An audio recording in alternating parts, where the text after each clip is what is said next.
ಯೇಸುಸ್ವಾಮಿ ಈ ಲೋಕಕ್ಕೆ ಬಂದಂಥ ಉದ್ದೇಶ ಏನು? ಆತನು ಎಲ್ಲರ ಕಾಯಿಲೆಗಳನ್ನು ಸ್ವಸ್ಥ ಮಾಡುವುದಕ್ಕಾಗಿಯೇ ಬಂದನ ಅಥವಾ ಬೇರೆ ಉದ್ದೇಶ ಏನಾಗಿತ್ತು? ನೋಡಿ, ಯೇಸುಸ್ವಾಮಿ ಬಂದಂಥ ಒಂದು ಮುಖ್ಯ ಉದ್ದೇಶ ಏನಂದರೆ, ತನ್ನ ಪ್ರಾಣವನ್ನು ನನ್ನ ನಿಮ್ಮ ಪ್ರತಿಯೊಬ್ಬೊಬ್ಬರ ಪಾಪಗಳ ಸಲುವಾಗಿ ಕೊಡಬೇಕಾಗಿತ್ತು. ಆ ಕಾರಣದ ಸಲುವಾಗಿ ಆತನು ಈ ಲೋಕಕ್ಕೆ ಬರ್ತಾನೆ. ನೋಡಿ, ಅದಕ್ಕಿಂತ ಮುಂಚೆ ನೋಡಬೇಕಾದ್ರೆ ನೀವು ಏನಾದರೂ ಒಂದು ತಪ್ಪು ಮಾಡಿದ್ರೆ ಯಾವುದೋ ಒಂದು ಪ್ರಾಣಿಯನ್ನು ಬಲಿ ಕೊಟ್ಟರೆ ನಿಮ್ಮ ಪಾಪ ನಿವಾರಣೆ ಆಗ್ತಾಯಿತ್ತು. ಆದರೆ ಒಂದೇ ಸಾರಿ ತನ್ನನ್ನು ಸಮರ್ಪಿಸಿಕೊಳ್ಳುವುದರ ಮೂಲಕ, ಯಜ್ಞವಾಗಿ ಸಮರ್ಪಿಸಿಕೊಳ್ಳುವುದರ ಮೂಲಕ ನಮ್ಮ ಪಾಪಗಳನ್ನು ಬಗೆಹರಿಸ್ತಾನೆ.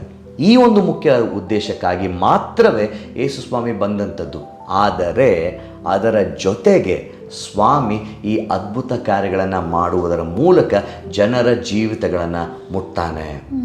ಸೊ ಈ ಸಮಯದಲ್ಲಿ ಆತನು ಯಾರ್ಯಾರು ಭೇಟಿ ಮಾಡಿದರೋ ಎಲ್ಲರ ಕಾಯಿಲೆಗಳನ್ನು ಸ್ವಸ್ಥತೆ ಮಾಡಲಿಲ್ಲ. ಆದರೆ ಆತನ ಬಳಿಗೆ ಬಂದಂಥವರು ಯಾರು ಪುನಃ ಅದೇ ಒಂದು ಪರಿಸ್ಥಿತಿಯಲ್ಲಿ ಹೋಗೋದಿಲ್ಲ.